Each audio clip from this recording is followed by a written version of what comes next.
Hey y'all, it is wonderfully me. Yes, I'm back.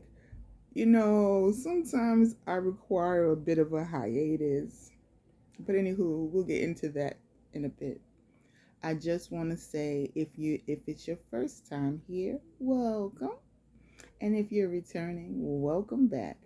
I feel like you are my family and I appreciate you lending me your ear each and every time you tune into my channel. So, Um, I'm feeling a little low spirited, low energy today, which is the reason why I really haven't been posting. It's been a minute. I always tell you, you can tell how I'm doing by my eyes. And if you can see, they look really low. I don't know if that's the case for everybody who has fibromyalgia, but it is the case for me. So, one of the reasons why I really hadn't been posting is because I've been getting these like hives or whatever, like these just crazy breakouts. I had like a big swollen hive here and here, and earlier today one here, and I can still feel it under the skin, but I think it's a little bit more difficult to see. But I have a hive here. So I've also been getting them like right under my lip. For some reason I had one here, and um I'm having some issues with my dry mouth, dry eyes. So I used some Systane today. Let me get that. I have a boatload of stuff that I'm utilizing. So I just want to help people to understand what my day to day is like. So I'm using Systane for my eyes, for my dry eyes, and I'm using this for my dry nostrils. It may be backwards, but it's air. Saline nasal gel, and I never really had this before, but I'm having um, the corners of my mouth are really dry. So when I try to open them, like to eat something that's a little big, I was just eating a nectarine, and it cracks the skin right there. So that's a little bit painful. So I have mentioned before that having fibromyalgia is a daily struggle, challenge, right? And it is. And what I've known for years is that most people really don't understand it, and when people see me they think like, oh, there's nothing wrong with her, like what's the matter? But I am experiencing things that you just cannot see. For some strange reason, my central nervous system doesn't work like everybody else's, and so I feel like excruciating pain. So today, now this wasn't really excruciating, but it still lets you know that there's something wrong. Today my left hand, from my pinky, like from down here, this whole part all the way down my arm was like tingling, sort of.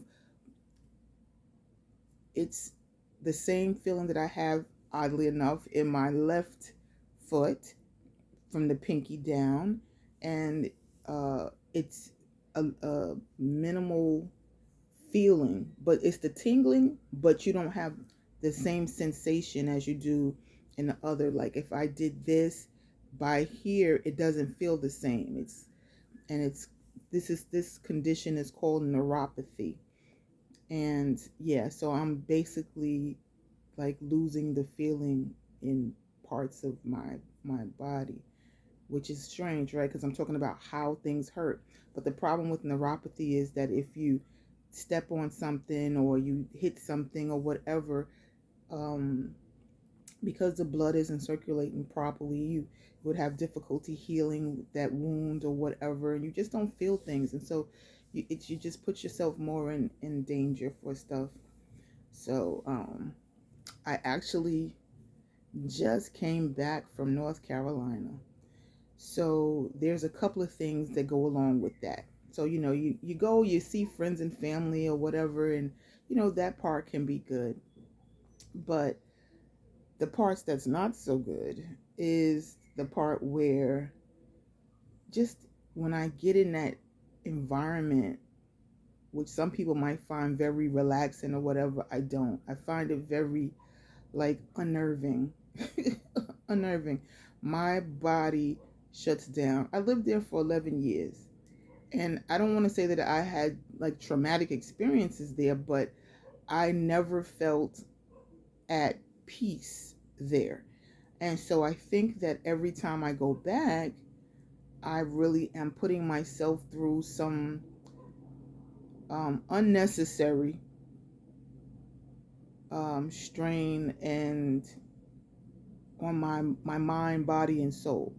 Unnecessary, and I say unnecessary because why in the world have I got to be dealing with that when I don't? I mean, and one of my line sisters, I had really wanted to get up with her and her daughter just magnificent.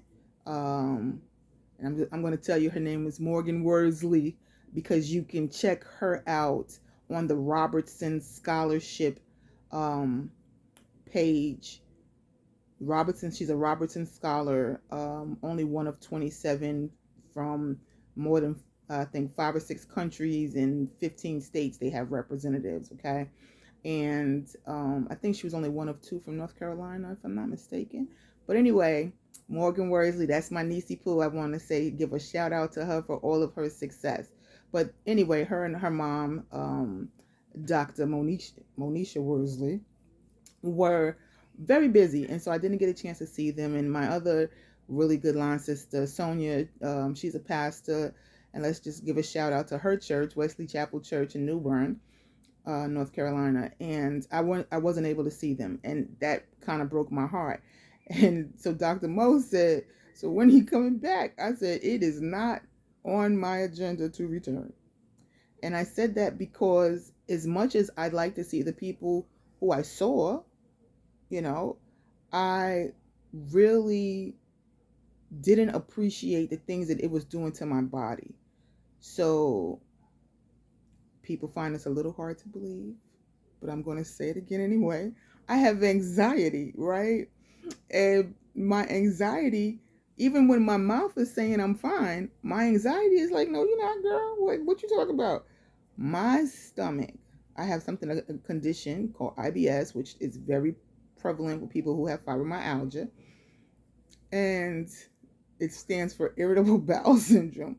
Now, I don't want to be up here talking about my bowels either, but I'm just going to trying to show you, trying to paint a picture of how devastating it is for me to cross that doggone line into flying into North Carolina. I'm telling you, I was ill.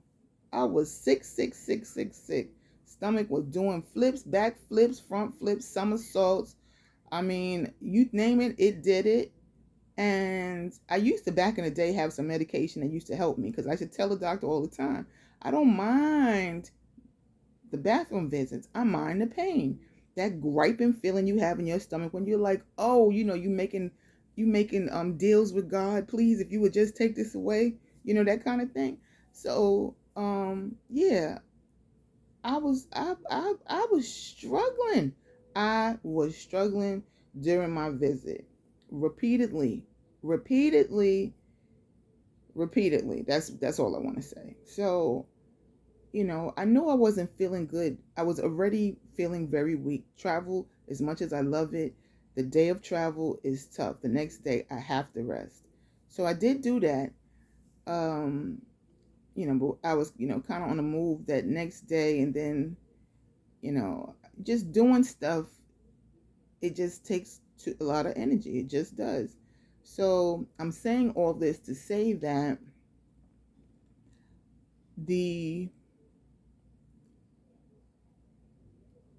the decision to go there, while it was a very necessary trip, it was detrimental to my own well-being.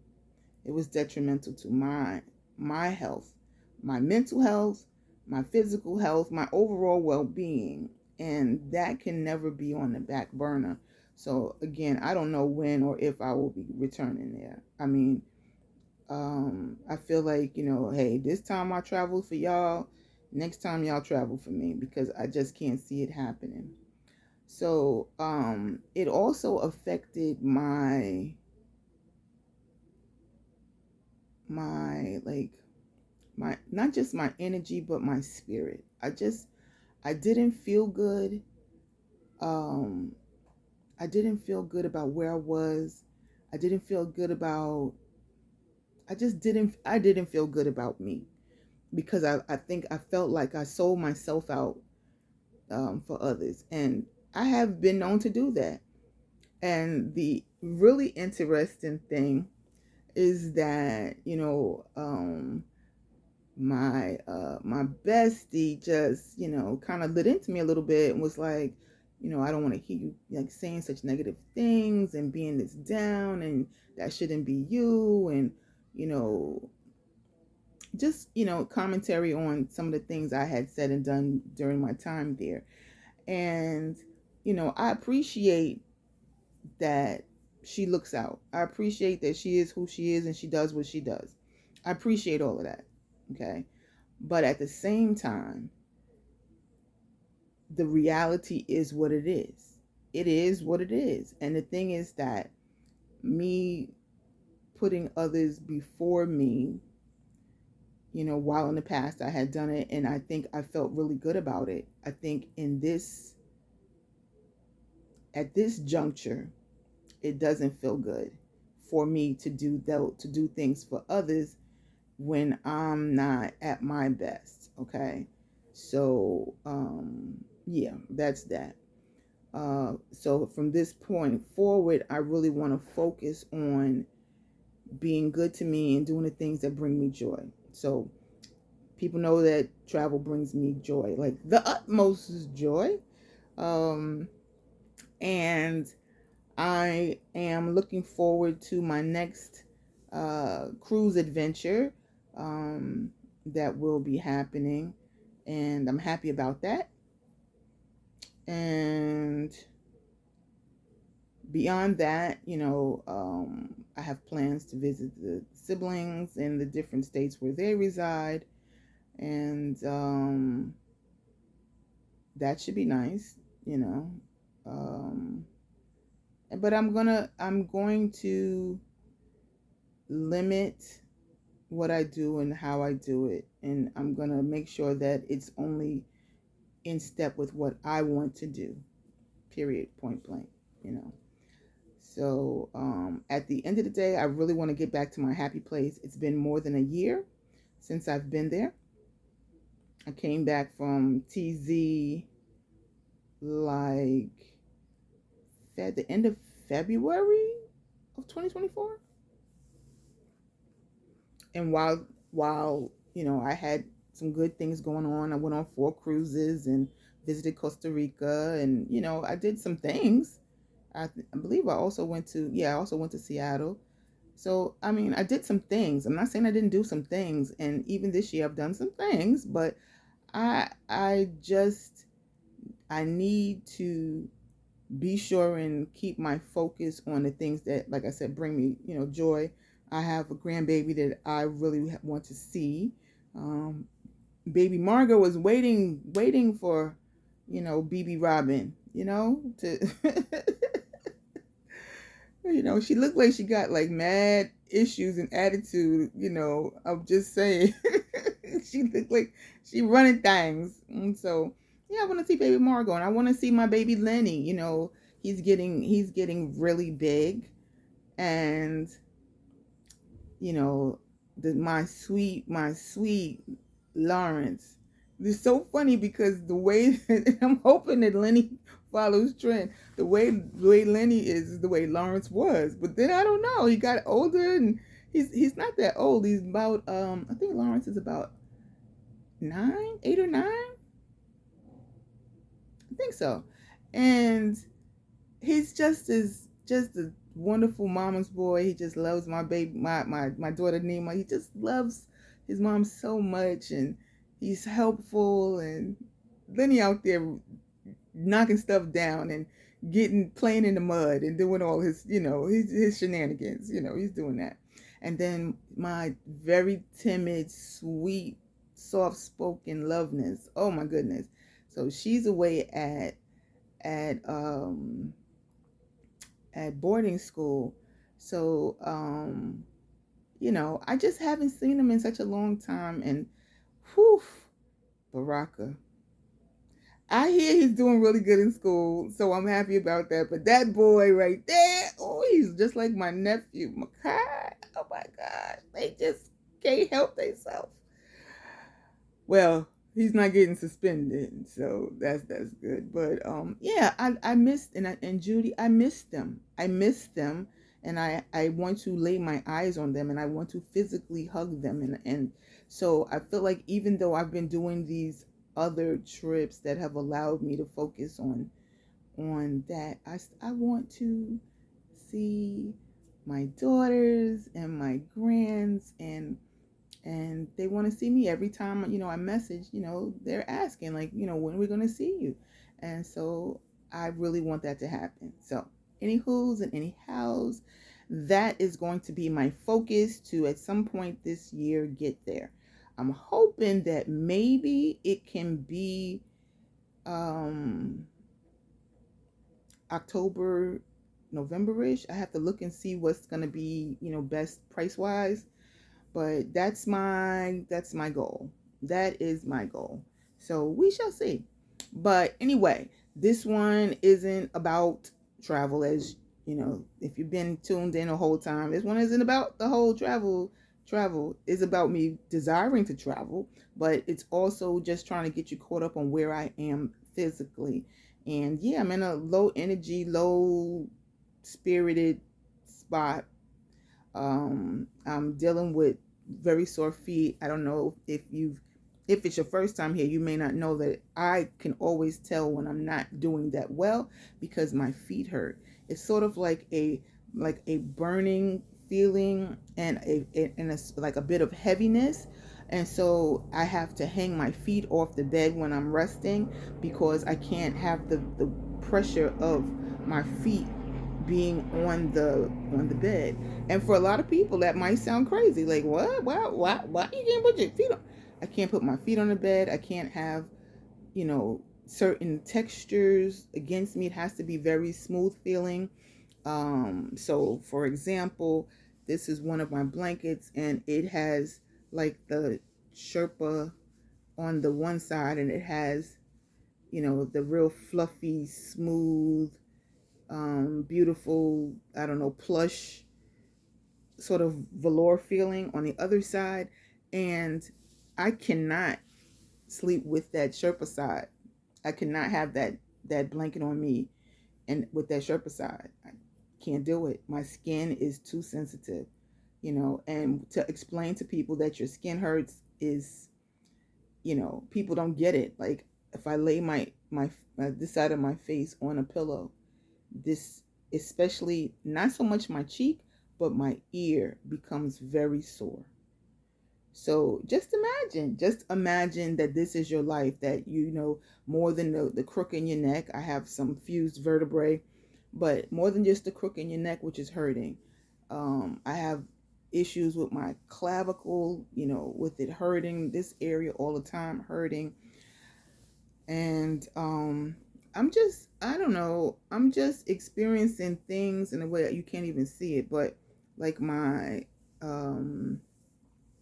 veins are like protruding much more than they used to. It's really hard to see.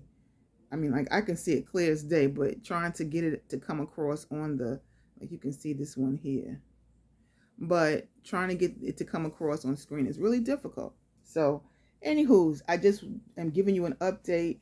And yes, as soon as I can get myself together, I will be bringing you some footage of some of the different travels I've had or whatever. But to be honest, to be perfectly honest, it's like the last thing I'm thinking about is making videos when I'm just trying to garner the strength to be able to take a shower or eat or whatever.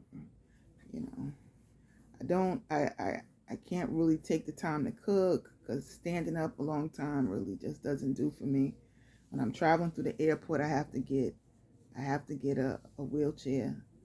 You know, people just, I'm just saying. Now, don't get me wrong. There are a lot of people who are enduring far worse. A lot of people who are enduring far worse. So that is that. I'm like, these darn veins look so prominent, but then when I try to turn my arm, you can't see them. That is so crazy. It is so crazy. Yeah, there's nothing I can do to make it more. I don't think I can make it more visible, but nonetheless, all along here and here and here, these veins are just like popping out, and it just doesn't come across on the thing. I don't know what that's related to. I'm not even saying it's the fibromyalgia. Could just be age. I don't know, but it wasn't always like that. It looks really, really strange to me. Really strange.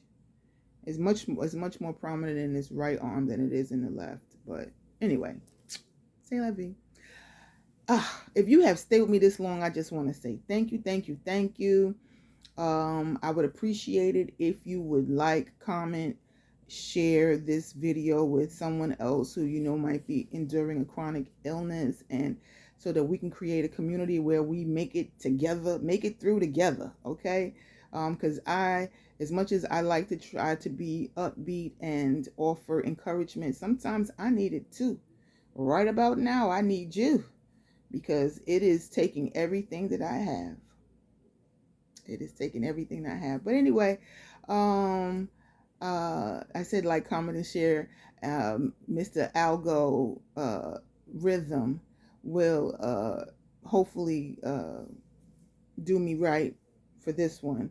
And if not, please do subscribe. That's right. A little subscription costs you nothing and means the world. Because you know already. And even if it's your first time here, let me just tell you, it means the world to me to be able to share my world with you. It does. It right now, this is what I have. This is what I have. And so I just want to say thank you. I want to say thank you very much that I have something. And I'd appreciate any encouraging words that you could share. That's what I'm going to say. It means the world to me that I get to share my world with you. And I always want to tell you, remind you to do good in a way that it benefits yourself and others, and be better. Be a better version of yourself today than you were yesterday, and be an even better version tomorrow. Okay?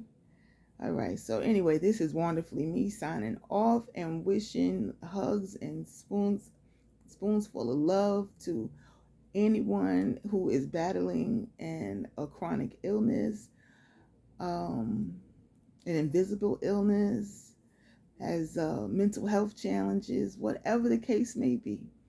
I want to shout you out, remind you, and remind myself that we matter, and we can make it.